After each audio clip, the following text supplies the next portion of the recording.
We also, with the qualitative data we collected, it was based on the question, what skills do you feel you acquired to deal with your caregiver?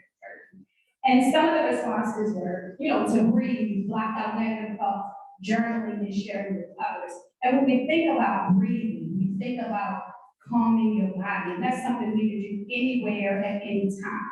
And as caregivers, sometimes we're just so going through emotions that we don't take time to even breathe. So one of the participants said self-care so I can be a better caregiver, journaling and meditation time, daily, experience of being around other sisters. And all of this is important, again, because we have to take care of ourselves. If we don't take care of ourselves, we cannot take care of our loved ones. So it's so important. So in conclusion, we had, this is preliminary data because we're still doing more data collection. We still have a 3-month post-assessment that we're going to do. But the combination of mindfulness tools help Black daughter caregivers to mentally and emotionally strengthen their minds, relieve stress, increase attention, which brings awareness to be responsive as opposed to reactive, which is super important in caregiving because I know that sometimes with my mother, and she's immobile, she can't do anything for herself. She's a complete total. But sometimes, I get stressed and I might be angry and I might say things that, I don't feel proud of. But these types of tools, can use to help, like I can breathe before I feel that. Most of self-awareness to create boundaries, which helps manage the caregiving intensity. That's so important as well. And then decrease caregiving intensity score. Our next steps, as I mentioned, are to administer the 3-month post-workshop assessments and also continue to gather data. We have received stress scale that we're doing as well with the caregivers. Our partner is a professor at Emory, and she's doing work with daughters who are caring for mothers living with Alzheimer's, but she's on maternity leave. And so, we're gonna work. This is my first baby, she was ours, so I did not want to bother her with any of this until she's ready. But we're looking forward to really creating change. We want to create change. We want to make sure that Black women are seen, that Black women are heard, and that we change the structure of Black daughter caregivers because we're not going anywhere. Thank you.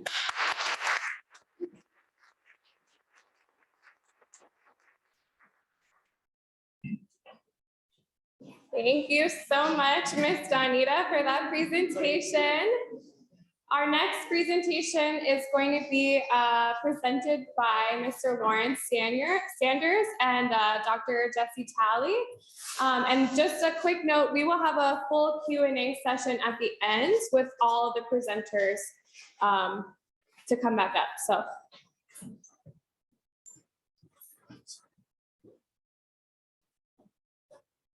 Good morning, everyone.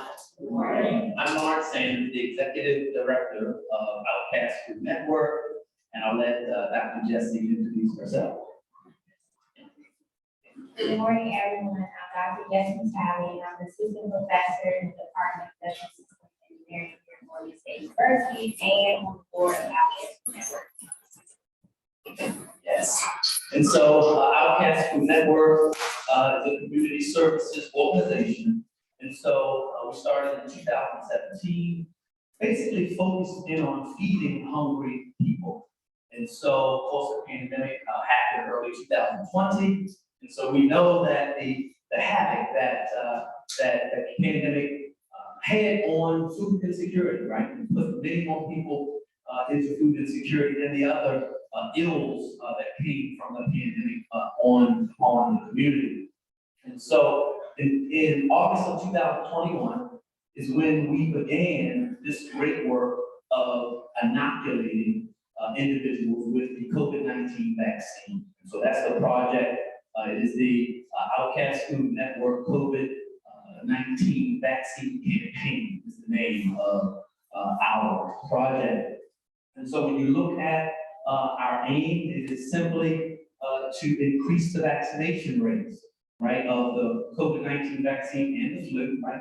We are out there inoculating individuals with the flu surge, right? The COVID-19 vaccine and the flu shot. And so our goal was to inoculate 400 individuals during the grant period and to educate as well, educate 600 individuals in reference to vaccine acceptance, right? Because we know there's a lot of misinformation out there. So part of our mission is to make sure that we share and educate the community on the truths about COVID-19 vaccine. And the activities that we do, we hold a minimum of 2 COVID-19 vaccine clinics. It's normally 4, but we hold a minimum of those clinics. Our clinics are mobile, so that we don't just have the individuals try to find us. We go out in the community to find those hard to find individuals that just can't get to the COVID-19 vaccine, which of course will help. We know that if the more people we inoculate, right, it opens the world, right? We're able to sit here today, right, with some with not, but we're able to come and have this meeting and congregate because of the COVID-19 vaccination rates.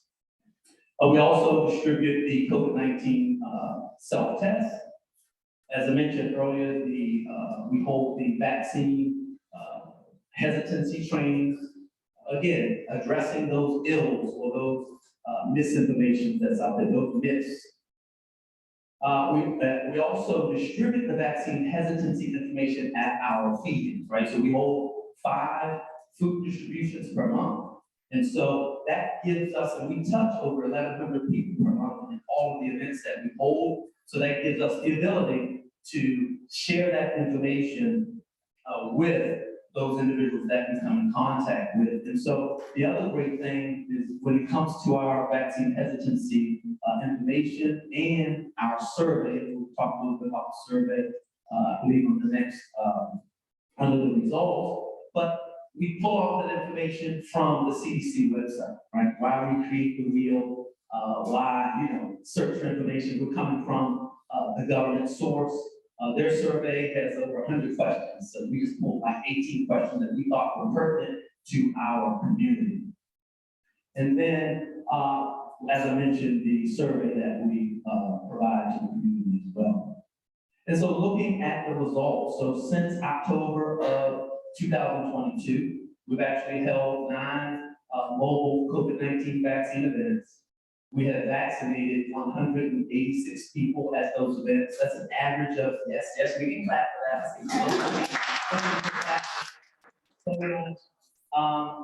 That's an average of just slightly above 20 people per event. And so it depends. Some events we are able to vaccinate 30 to 33 people. Some we only vaccinate 8, right? But it depends on the audience, how many people we can touch and educate and speak with and encourage. And as I said, the average is 100 people. The average is 20, just above 20 per event. And so looking at that, when we started this great work in August of 21, Baltimore City's vaccination rate was in the 50s, and now it's in the high 80s. So we're glad to be a part of that growth in inoculating Baltimore City residents. 262 people have received the vaccine hesitancy information, and in reference to the survey, we surveyed 320 people. We also took part in COVID Conversations, which is a short film that was partnered with Black public media around the COVID-19 vaccine, encouraging acceptance and educating people around hesitancy. And so that was great. We had a showing and an exhibition at the Hill Community Museum. So experiencing that film with Black public media was awesome, right? It's another extension of what we do. And then the survey, right? So the reasons people have not received the vaccine. So even though we're addressing hesitancy, as we've gone out with the survey in the community, we're hearing some responses about hesitancy, but believe it or not, most of the reasons we're hearing has to do with really social economic challenges, right? So some of the reasons that we've heard is, guess what? I don't have transportation. It's hard for me to get there. Another reason was childcare, lack of childcare. Who's gonna, take care of my baby when I make it to get the vaccine? And then, believe it or not, one of the other responses we received, quite a few, a high percentage of our responses as well was, guess what? I don't know where to go. I don't know how to get it. So those reasons to you and I, to most people in the room, we'd be able to find it, right? We've got transportation, we've got childcare. But with individuals that's in the community that's really dealing with a lot of these economic and social ills, they just can't even see or hear or understand where to find the vaccine. So that's where Outcast Youth Network comes in. As I said, we take it into the community, rec centers, malls, senior apartment buildings, ensuring that those hard to find individuals had access to the COVID-19 vaccine. And so in conclusion, the first thing there is that we are on pace, right? We're gonna far exceed the 400. I didn't put it on the slide, but in 2022, we did inoculate over 1,000 people. That 186 is just since this grant period started in October. So we'll far exceed that 400. We're very excited and proud of the fact that we actually added 4 additional vaccine providers. Initially, we have partnered with Recursion and with LifeBridge Health. And so that was good. They did a fantastic job with us. But by adding 4 pharmacy vaccine providers, that gives us more flexibility, right? And the other great thing is that the pharmacy vaccine providers, they actually they're fighting over our business. And we've overcome booster confusion. And so again, that's just, that into misinformation. Clients just had that confusion, right? They got the first 2 shots, but then now we tell them, you gotta get a booster too. And so there's been a little reluctance with that. I'm gonna go ahead and have Jesse close us out with next steps. Okay, so for our next steps, we definitely want to seek some additional funding, and we actually recently received $25 million from city work to kind of move some of this work that we do.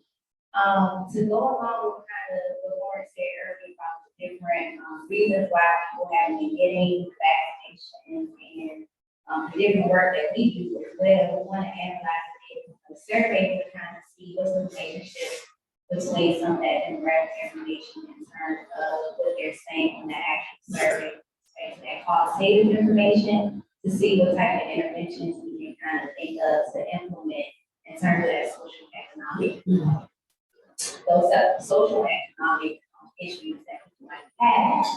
And then the other thing that we want to do is to broaden the target clients. So actually look at the 12 and under group, because that vaccine has been out a long past for adults. So those are some of our next steps. The other thing I wanted to end with was the reason why our organization has been successful with the fact that we haven't been doing those monthly meetings and been in the community initially before even doing the vaccine hesitancy, and that makes a difference in all of the different programs that we provide. Just like Lauren said, they're always doing some type of distribution or at a particular event that allows us to come into contact with new people and create new relationships to be able to do this work. Yes. Thank you so much.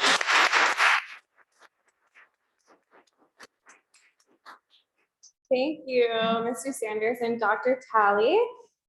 So moving right along, if I can click this button, we have Dr. Jaffa Stoswell here from Juxtopia. Can grab the mic. Thank you so much. All right, are you I guess navigate the slides? Yes, sir. I'm Dr. James Gospel, President and CEO of Juxtopia. Juxtopia is a biomedical information technology company, handful of Baltimore. So it's great to present to you today and to collaborate with Maurice personally. Next slide. So painful problem in Baltimore is let's know police brutality against unserved Hispanic populations, like Black males, Hispanic males, females, Native Americans, and more recently, Asian Americans. So this is a painful problem, an endemic, it's more than epidemic, because it's lasted for a very long time. To address this painful problem, we conducted, some research in the Baltimore area and some Clearwater State University care grants, and also national small business innovative research grant. So here are the painful problems: poor interactions with community, increasing racial disparities, the list goes on. Failure to appropriately de-escalate encounters with citizens when necessary, and the de-escalation specifically is what we're addressing with this type of research that we're conducting. Traditional problems and deficiencies, as we see here, training oftentimes is inadequate during cadets police training. When a police officer, as we've seen on the news too many times, approaching and sailing to a perpetrator, and then going and the response is just a violent interaction. So the research here is how can we train police officers using an innovative intervention so the officers can de-escalate using non-lethal force.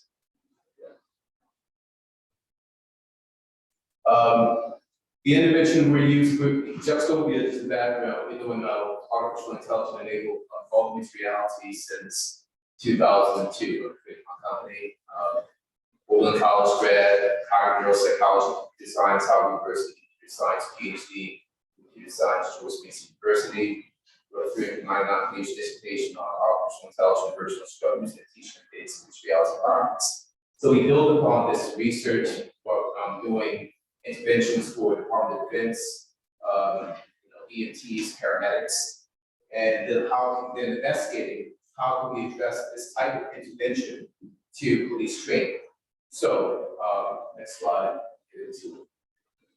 So in this case, police trainees would wear an augmented reality head-mounted display, seeing right there projected right there in the field of view at a certain focal distance, step-by-step instructions on how to de-escalate using non-lethal force, or another wearable technology would be tracking the hand activity motion from various sensors, looking at where algorithms would interpret how an officer in training picks up a gun versus a taser, uses hands to try to de-escalate by orienting another human being, the perpetrator, in a position where he cannot cause himself harm or the officer harm, and then continuously track that data. More importantly, the algorithms that we develop internally with Juxtopia are culturally competent at So there's a couple of components here that we use to data collect, and that you can to interpret, to determine whether or not the intervention, whether or not the methodology that the officer in training administers is culturally competent. So tracking vision from the cameras, one integrated with the goggles. The goggles have a microphone to collect speech, discourse, and then the speech, discourse, and interaction between the police trainee and the assailant or the perpetrator is also interpreted to determine if the interaction is culturally competent, it's an ethical interaction, and if the officer really communicating in that way, even though the officer may have bias. So, next slide. So, implicit bias is very difficult to address. I mean, all of us have our own biases at dinner tables, can become professional environments, so can ameliorate those or kind of neutralize it in professional situations. We don't propose to, to identify and mitigate those implicit biases all the way, but to train the officers so they can perform professionally in a professional environment and mitigate deaths against uncertain research populations. So we've done a community-based participatory research, surveying focus groups to officers, officer trainees, and instructors and community members. Use hyperscale model. Our approach on the software invention, all of our engineers who unserved disadvantaged populations. many from Morgan State University, Louis State University, Tuskegee University, Delaware State University. The whole hardware is done by, our unserved disadvantaged minority team, engineers, Black engineers. We do have an engineer from Nepal. He's unserved disadvantaged. It's in Southeast Asia. I think that's the poorest country in South Asia. So he's considered unserved disadvantaged as well. And they rock and roll. We do not take this information for it. Next slide. So the benefits,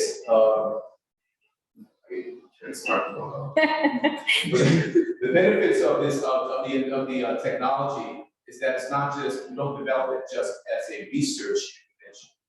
It's for research purposes, but for translational type research. So it can be then applied for training not only police in the Baltimore area, Baltimore City, but scaling it nationwide. And that's why we secured the National Institute of Health Small Business Innovative Research Grant. Phase 1 is not that much, it's only $252,000. Phase 2 is $1.6 to $3 million across 24 months. To then translate and build upon preliminary research, and commercialize the product, and scale it, and then sell it to different police departments nationwide. Next slide, please. So we're funded by initially the National Science Foundation on Small Business and Small Business Technology Transfer Research Grant, 2005 2021.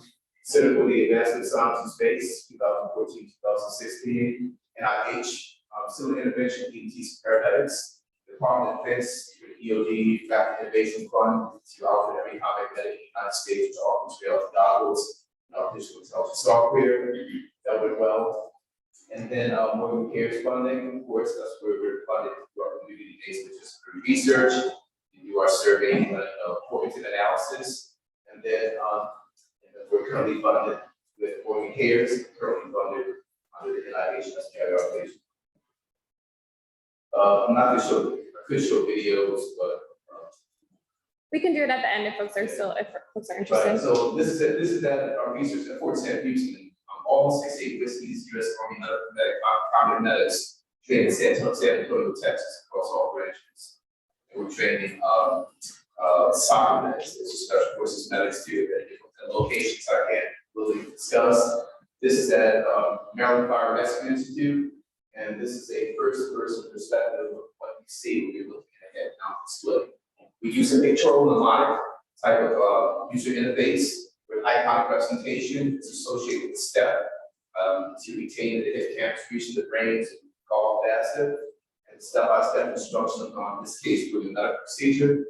That you see here, different versions of AR goggles. These are not ours, these are commercial off-the-shelf ones. We follow our own internally, and then you compare analysis and performance of that as well. Next slide. This is a study at Hopkins State University. Johns Hopkins University subcontract was for about 10 years on augmented reality, so make sure they got an HBC experience, so they can look up. And they did their IRB at Hopkins State with dependent variables of time completeness and accuracy on each step in this type of test. So we're applying this type of modality also to these training. 4 scenarios that we have to investigate our intervention on.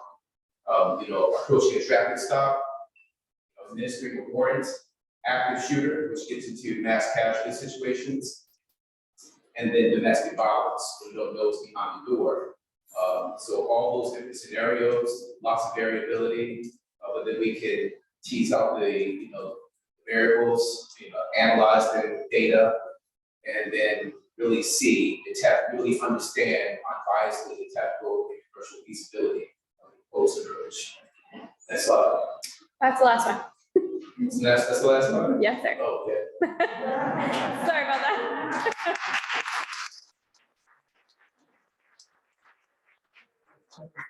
Yeah, we'll do questions at the end for all presenters. We still have 2 more groups to present. So thank you so much, Dr. Doswell, for that. All right, so our next presentation is by Ms. Talia Proshan, am I saying that correct? And Ms. Tanaj Murthy.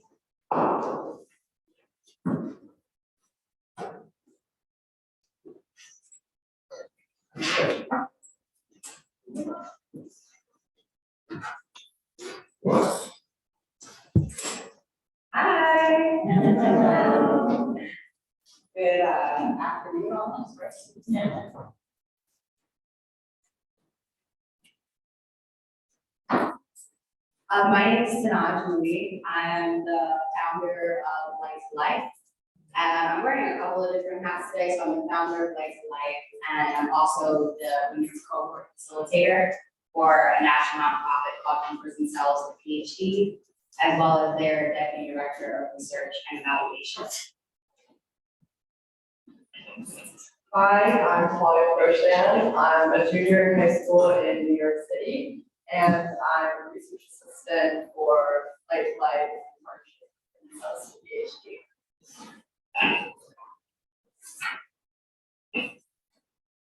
Yeah, hear me? It's more about the recording, so like really project if you don't have to use it, just Okay, this one. real go for it. Women's prisons and reentry program are primarily focused on reducing suicide, right? Many neglect how an individual's intersecting identities influence their risk of violence, and the ways that their histories of gender-based violence must be addressed for these women to be healed from their traumas. From Prison Cells to PhD, which I'll be referring to as P2P, and Light to Life recognize this need.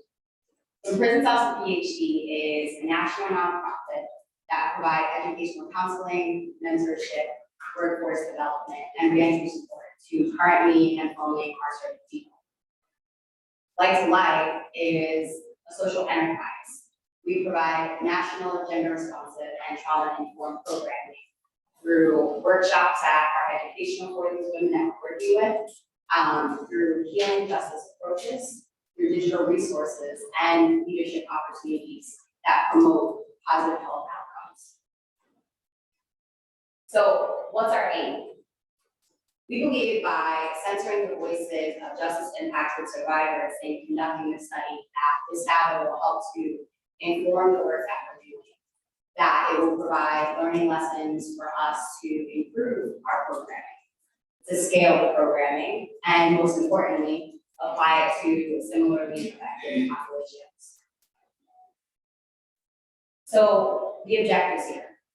What we have to do in order to measure the effectiveness of the interventions with the P2P women's cohort is to conduct a comparative evaluation study.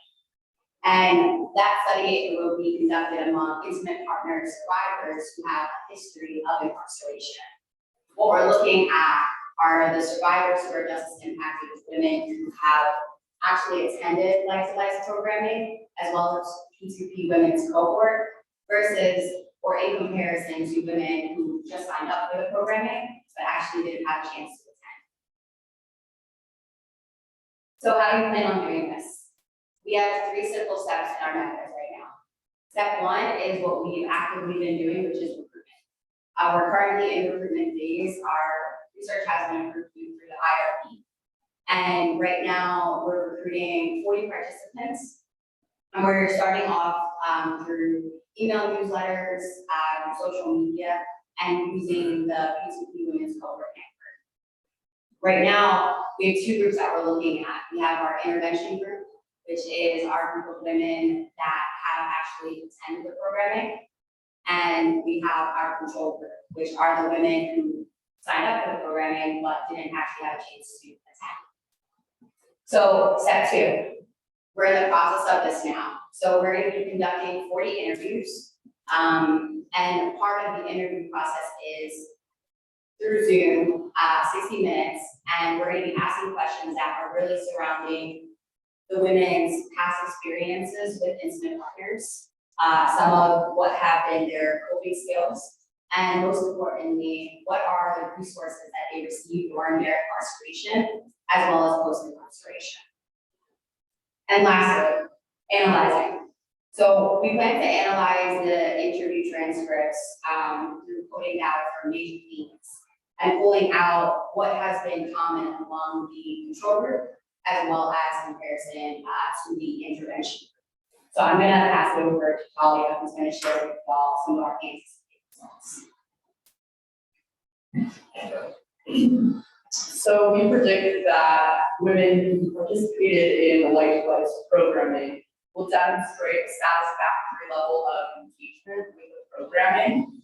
a reduction in attitudes that might accept violence in relationships, as well as an increase in interpersonal skills, so relationships with others, as well as intrapersonal skills, relationships with oneself. And these skills lead to healthy relationships, overall well-being, and a reduction in substance abuse. So through this study, we're able to gauge the effectiveness of life programming and also see how we can improve it to better serve justice impacted survivors. Our goal is to create an improved educational program for women's correctional facilities and transitional housing. And we want to use the data that we get from this research to approach these facilities and try to bring life programming to them. It's also really important to increase public awareness of these issues. So we plan to create a national report and website presenting our research findings.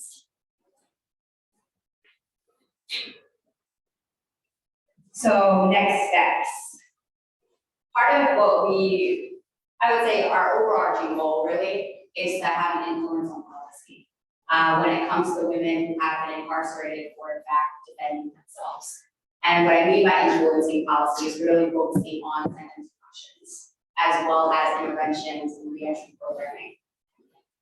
So we plan on doing this working closely with police departments, as well as working just overall with the criminal legal system. And really focusing on how is gender-specific programming being addressed in these environments, and then what are some ways that we can improve it through our program. Additionally, we want to establish a framework. We want to establish a framework for academic institutions to understand the importance of leveraging partnerships, like our partnership here at Morgan Cares and our partnership at Johns Hopkins and our partnership with Consultant PhD, and understanding the importance of partnerships for social impact. And so that's a really big goal of ours, is to have this as a framework that can be applied to a lot of academic institutions that are interested in this work. In conclusion, I think it's really important to know that this is more than just a research project for us, for many different reasons. I myself am a survivor, and I'm the child of a parent who was formerly incarcerated due to her own victimization. And I really think it's important for everyone to understand that really what we want to do is break these systematic barriers for women so that they are able to receive the appropriate interventions that they rightfully deserve, so that they can learn, they can grow, and most importantly, we can prevent any type of victimization ties to incarceration. So thank you.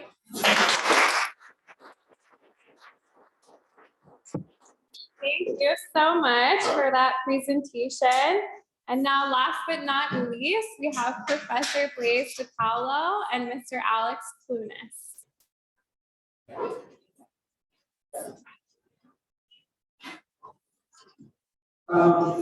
Can you hear me without this? Anyone live here? Do you need this? No. I'll need to put this here. Oh, no.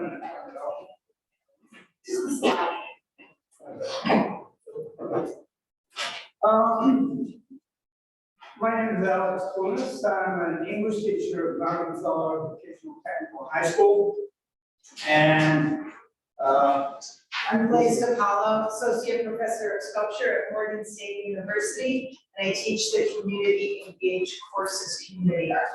so I'll take just a minute to say a little bit about the history of the garden at American Fellow. This is on the south side of the building, and you can see that we started to construct a bunch of raised beds here, and we have stuff growing here, and then here as well. So we've got a decent amount of raised bed land. This level, the level of the parking lots, and we've got a grant from the Chesapeake Bay Foundation to turn those parking lots into permanent roof surface. And the grant included the proposal that there would be a demonstration yard on the site. And so I was approached to start the garden 4 years ago. And in the context of Baltimore City Public Schools, it sometimes is helpful to fly beneath the radar. because when they notice things, it sometimes goes a little wrong. So we started very modestly, and over a couple of years, we got to develop. So the kids built these brick beds, and I built most of the wooden beds myself. And we have a garden club at school, and they're involved in maintaining lines of infrastructure. So that was the background. But in the last 2 years, we've come to see the neighborhood we're in is Edinburgh Gardens and Lakeside, and it's not exactly what we would call the desert, or actually places where you get fresh fruit and vegetables. But we did notice that a lot of people could buy and were interested in the stuff we were growing from a health perspective, and particularly people were interested in things that could be used to treat type 2 diabetes. So this is family wise. So we started trying to grow some things that would be useful for that. So a lot of this is informal. I mean, we're qualitative, not quantitative, really. But lots of people come through there. We haven't measured that, surveyed all of those people. But people take plants, take leaves, take fruit, take vegetables. And often that has kind of eating healthy component, and often has with disease. So you want to say a little bit about the objective? Well, in terms of what we've been doing together in our collaboration, we started working together right around the time of the pandemic. Because I teach community engaged courses, it seemed really pretty perfect to be able to take my students to Mervo, which is essentially a neighbor. They could engage with the community and we could be outside, so it wasn't as much of a problem with masking. We continue our community engaged work. From there, what dovetailed nicely is a desire on my part to expand the notion of what community art could do out in the community and what more students could do out in the community. And so being able to introduce them to this idea that they can do sustainable practices and they could also make a contribution to the community was sort of the perfect fit with what Alex was doing. So the first outreach thing we did that was more formal. I mean, every summer, 200-300 people come by and talk and take vegetables and take fruit. None of that was mentioned, but we did have a meet and greet event. And that became a way of recruiting some people, and it was a qualitative thing, not a quantitative thing. We ended up with 4 people, 2 of them actually took plots in the garden. So we already had 6 community members with plots in the garden, and then we added 2 more people, including the vice president of the community association. So that gives us a field conduit into the organized part of the community. So we've got now 8 community members, and that's about our capacity. I'm not in a position to run a community garden and manage it and send letters to people with open, all that kind of stuff. So we're trying to keep it small scale, but all of these people talk to other people, and we've had a lot of interest in what we're growing, why we're growing, how it can be used. So the meet and greet ended up recruiting 4 new recruits. So there was a bunch of people expressed interest. The 2 people took plots, and 2 have volunteered to work with my kids in the garden club every Tuesday and Thursday to help, maintain the garden and so on. So that was the first event. You want, what is it? Okay. And then on February the 7th, we're going to do this off. We're going to have a workshop in the school restaurant. There's a culinary arts program in the school, and there's a little cafe restaurant attached to that, right next to the kitchens. And so we're going to have this a little bit drying herbs for medicinal purposes, for culinary purposes, and to make tea and things like that, to show people how to do that, preserving things and using them. And anyone's able to come to the garden, the herb garden here, a little bit more here, and people come and pick that stuff all the time, and it gives them a way of drying it and using it. So bay leaves, culinary suspects, and small. So we're going to have a little workshop to show people how to do that. That will be during the school day. And so students in Maryland will come, Liz's students from Morgan will come, and some other people will be there, and the chef at school will come and bring some of those ambiance. And we'll do some demonstrations of how to make tea, how to make tinctures, how to make bath salts, right? Some rosemary, we'll do some things like that so people can see how these things are used. I anticipate we'd have 20, 30 people that maybe more, maybe a little less. And then finally, we're going to plan and have a sale in the garden in May. Once things are kicked off, we'll start to have some plans that we can ask people to we'll sell actually, but you know, it's a good opportunity to share information.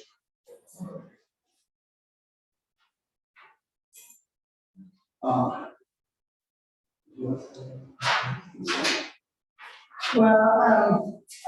you know, we cultivated is a good metaphor, cultivated the 4 volunteers for a lot of the students at Morgan. There were some surprising benefits in that they talked about a sense of well-being and peacefulness, getting to spend time in nature.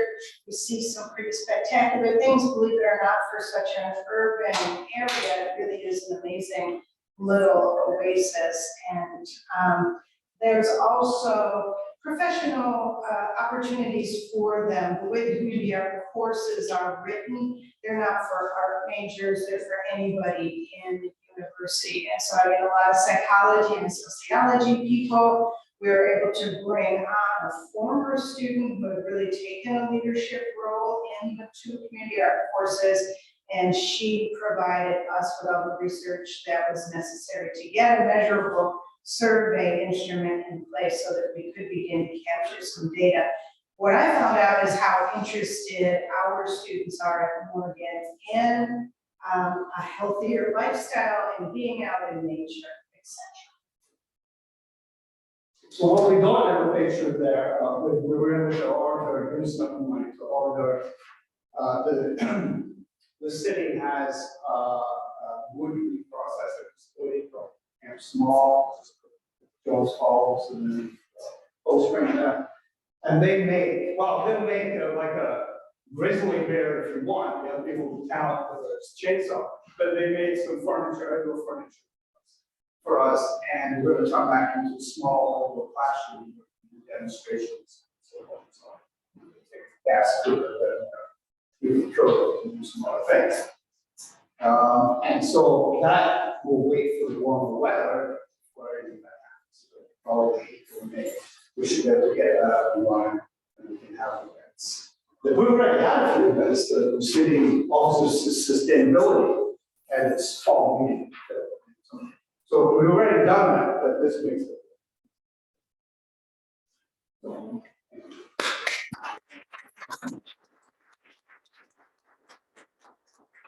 Okay, thank you so much. So sorry for you guys to sit down, but I was wondering if all the speakers could go to the front and then we can open for Q&A. If anybody has any questions, once everybody gets settled. Just make sure we project our questions loudly so we can hear it on the recording. So, yeah. Oh yeah, I guess I should change the slide, huh? Okay, Jane? My question is for Dr. Douglas.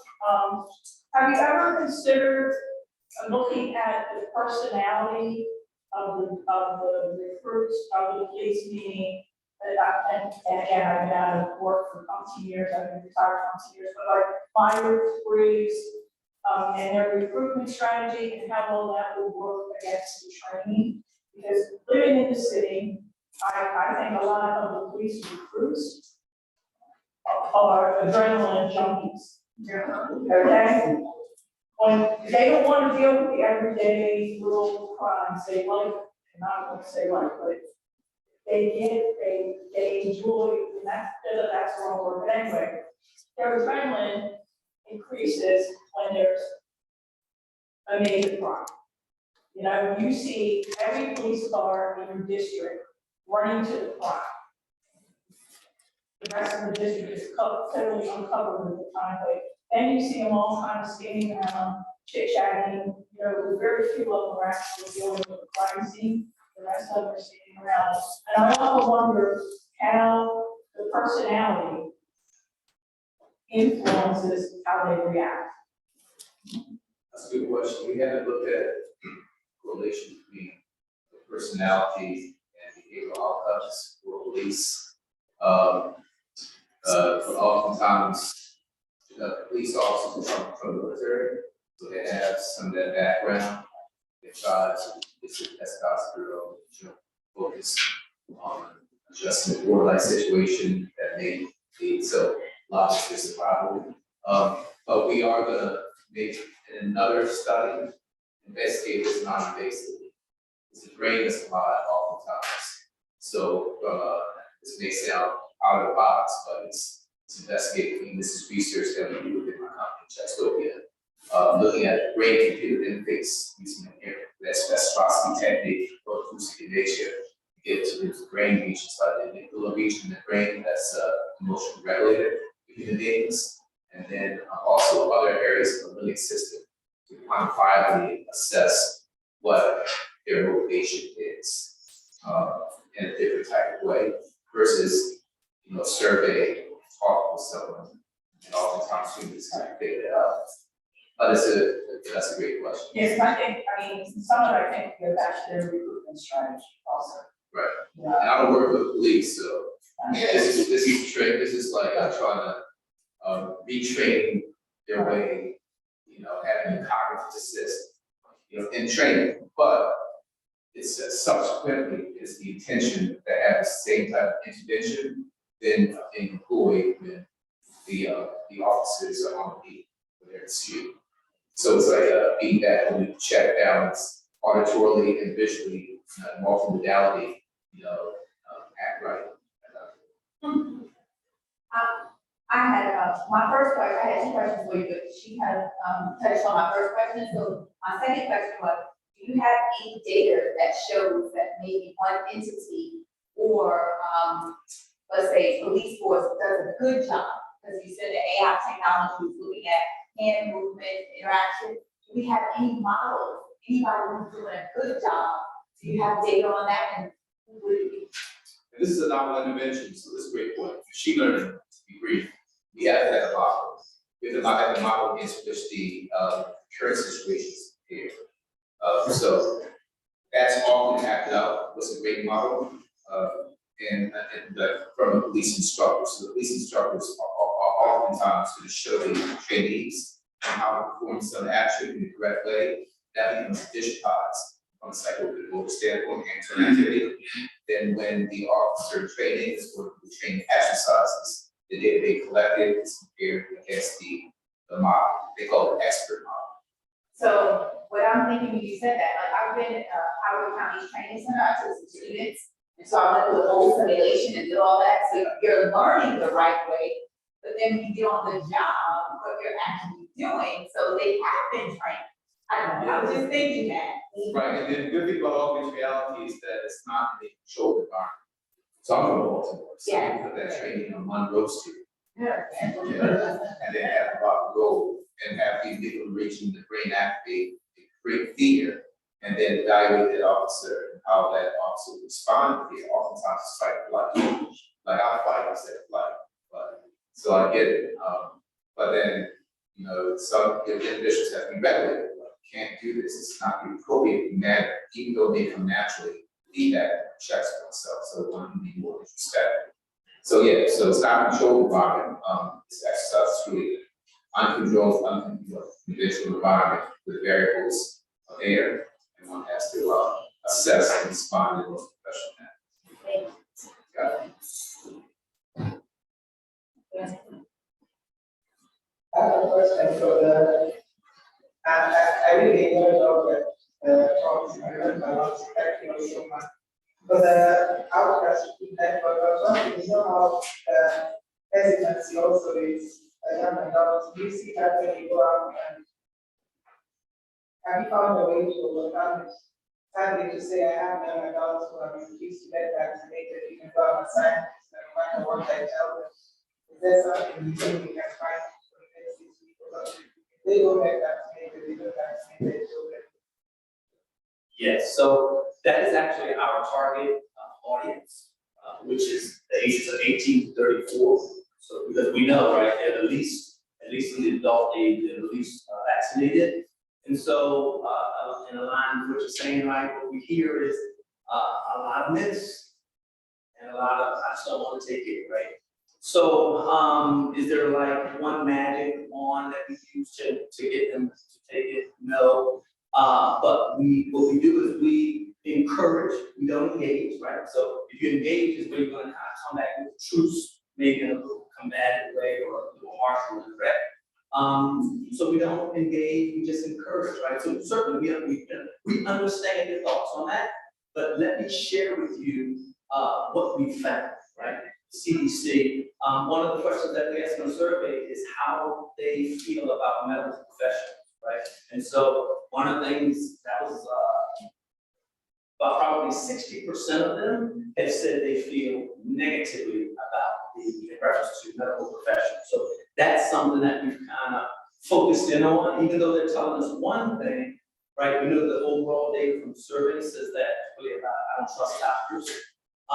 So we make sure that our comeback or our encouragement really is focused in on encouraging them to trust them.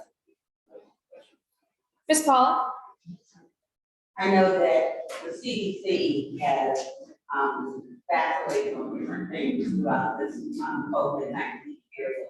So when you're telling people that you're getting them the information from the CDC, and at the same time you're hearing people say they don't trust doctors, and then they're not trusting the CDC, how do you deal with that? Yeah, so we don't always share that part. Sometimes we do, but we don't always share that part. What we find, and I think when I mentioned the booster confusion, right? So what we found is that there, and again, it has to do with medical professionals, it has to do with the fact that there are many folks who received the first portion, right? Johnson 1 shot, the other 2 received 2 shots. So what we're hearing is, guess what? I didn't go ahead and get those 2 shots because that's kind of what the government said, that the medical community said. But then 6 months later, they tell me I need to go get another shot. And guess what? That booster thing is just not happening. So what we do, and again, that's dealing with not trusting the government and or trusting the medical community. But what we do is we go right back to the challenges, right? So we've got a bivalent booster that's out, and guess what? This bivalent booster helps to protect you from the most recent variants. And guess what? You know, to be able to spend time with your family, to stay safe, keep your community safe, really spend time at work, right? In certain environments, it's important that you get vaccinated. And another question I have is, I see that you have a mobile clinic. Do they only go, are your mobile clinics only in certain areas of Washington City or throughout? So we do have target areas, but we will go anywhere, right? So we know what we're trying to deal with that age demographic and certain underserved communities. But we'll go anywhere. We just did receive funding from Baltimore County as well to go into the Essex community and help to inoculate Latino. So we're excited about that. So we're open and ready to go wherever, even though we do have our target. I know in our community, we're primarily have a lot of seniors, and we're close to Morgan, kind of across the street from Morgan State University. And when Morgan had they opened their building, they had people come get vaccinated there. Because our community, even though they live within Washington, because we had so many seniors, they were calling and saying that they couldn't even get to Morgan and even get on Morgan, and it was confusing for them. So at the time, I called to find out whether Morgan could have a mobile unit, even to sit in our community. It was more, everyone's a couple, weeks to be on specific street that way. People could feel more comfortable that were in the area. And at the time, that wasn't what Hopkins was doing, and I kind of felt from that not before. Yeah. So, and that got kind of, so that's how that is right. In a situation like that, would you to come to the Helen community? Yes, so though we have our 18 to 34-year-olds as our target, it's our vision and mission to make sure that we are not in everyone, right? So we also go into senior buildings, Russell Home apartments, that's in Archives, 100 Center Place, that's in Dundalk. So because we also understand that the senior population, though they're one of the highest inoculated percentages, they also are at most risk. So those who haven't gotten it, it's important that we make sure that we cover it. So wherever, if you want to reach out, wherever you need us to go, we will show up, roll up sleeves, shop. Thank you. So we just have a few more minutes for questions, so we'll take maybe like one or two more. Go ahead, Dr. Bronner. Just to give another audience a chance, you had mentioned a lot of great work, but a lot of the work, especially in part of mine, focused on them and the other part of the audience. So I'm wondering, do you all have, what is your vision around engaging in the work? Well, we're primarily focused on justice impacted women survivors. And I will say just in short that there currently is not a vision for that. And the reason being is because the population that we're working with, what we found is that there's over 80% of women who are currently incarcerated right now, who are incarcerated for in fact defending themselves. We have for defending themselves, right? And so and when I say women, I mean non-binary people, I mean transgender women. And so we're really focused on that demographic just because there is a disproportionate impact of gender-based violence for this demographic.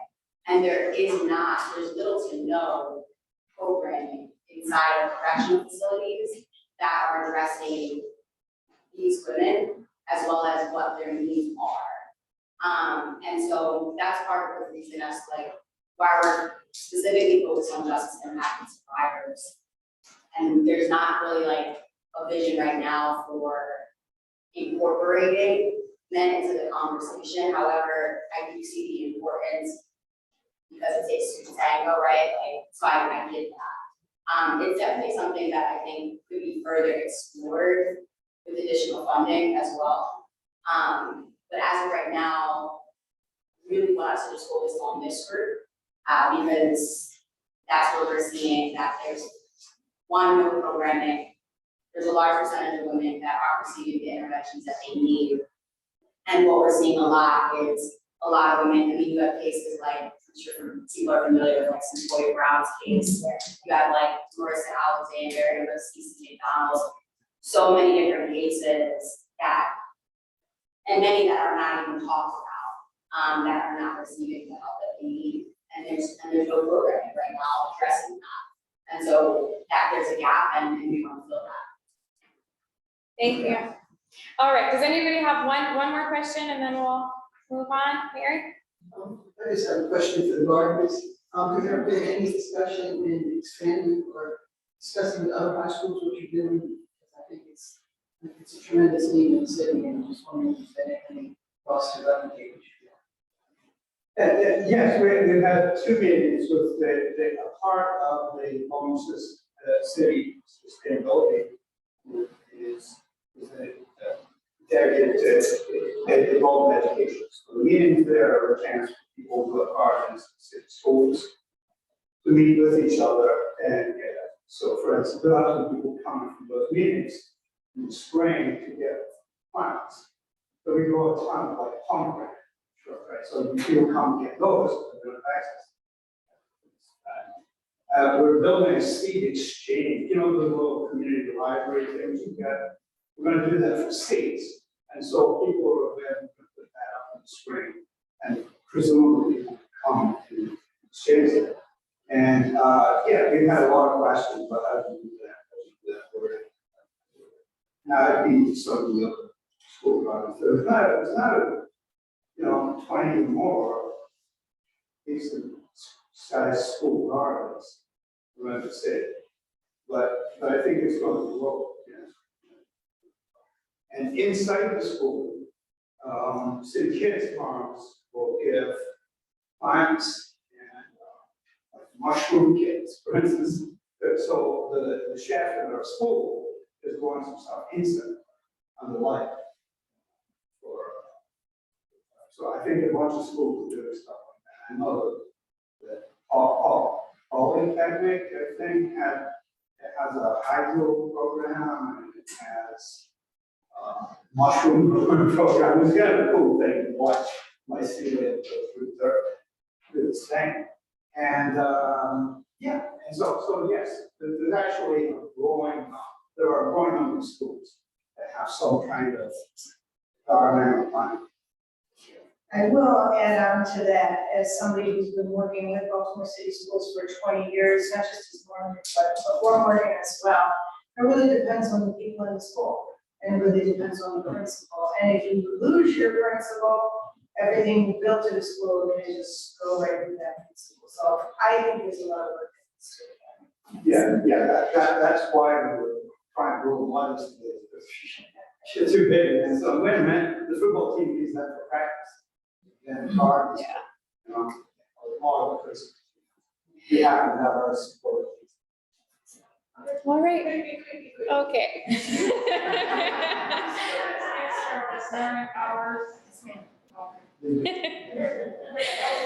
No problem, no problem. Let's give a final round.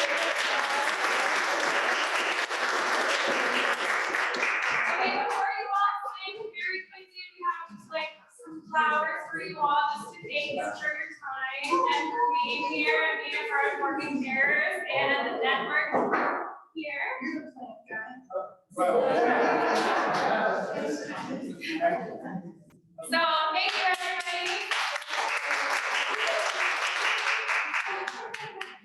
Yes, ma'am.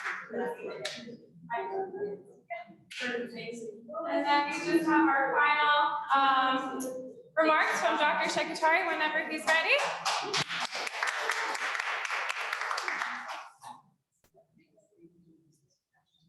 Before we eat, last part, guys, I know we're all hungry.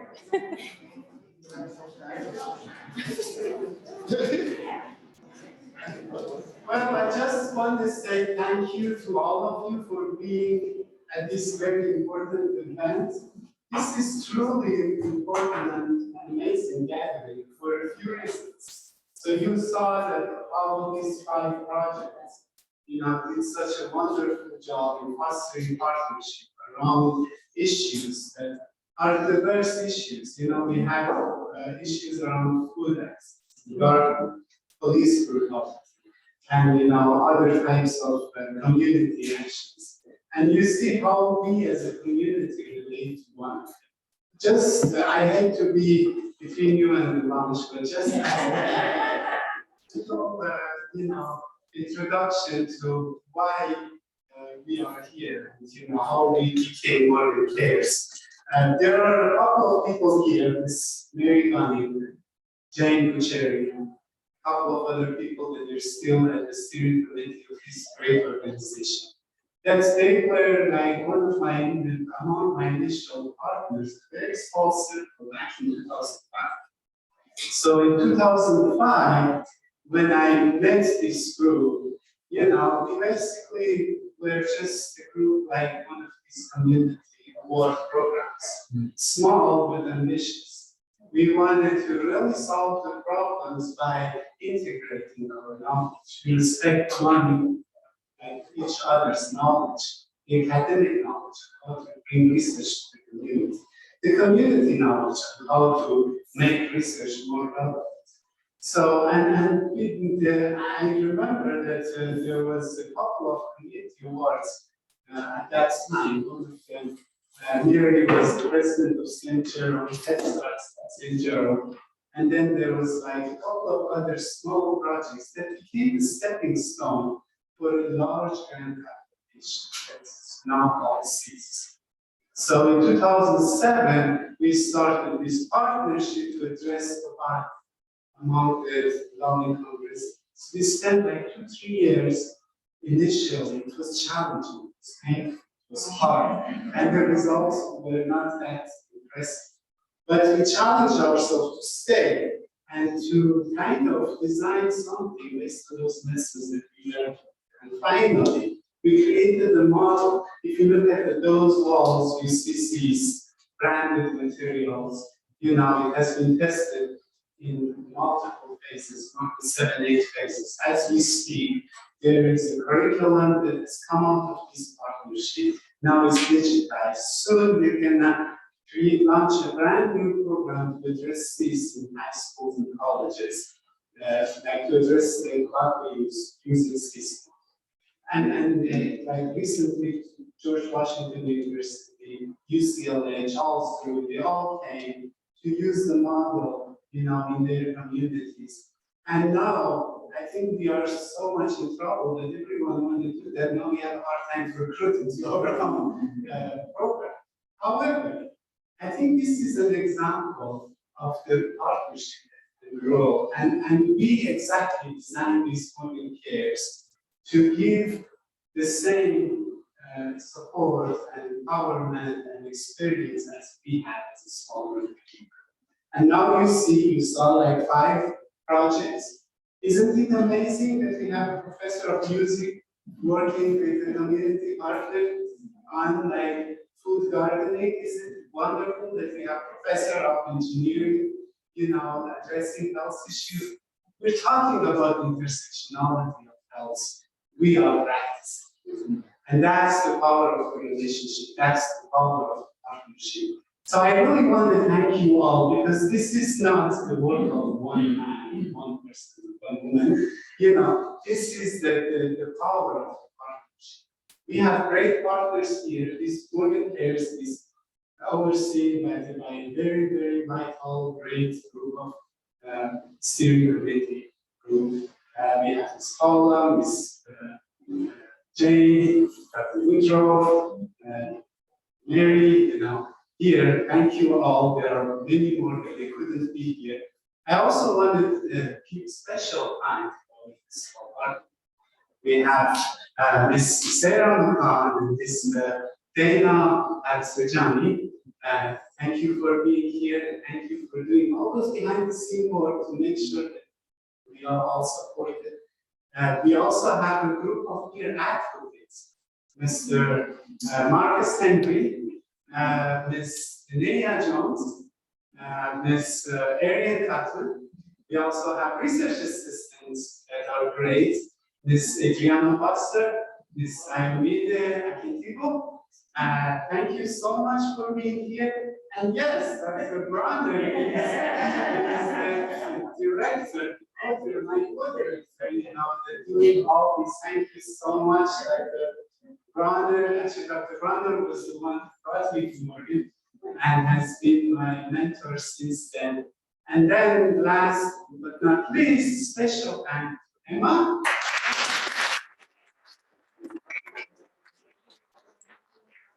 Also to Dr. Marine Kamanger, who is Assistant Vice President for Research and University Distinguished Professor, and also Dr. Valerie De Romara, who is the PI and the Director of the Center for Health Societies Research and Innovation that oversees. Thank you so much, and please enjoy.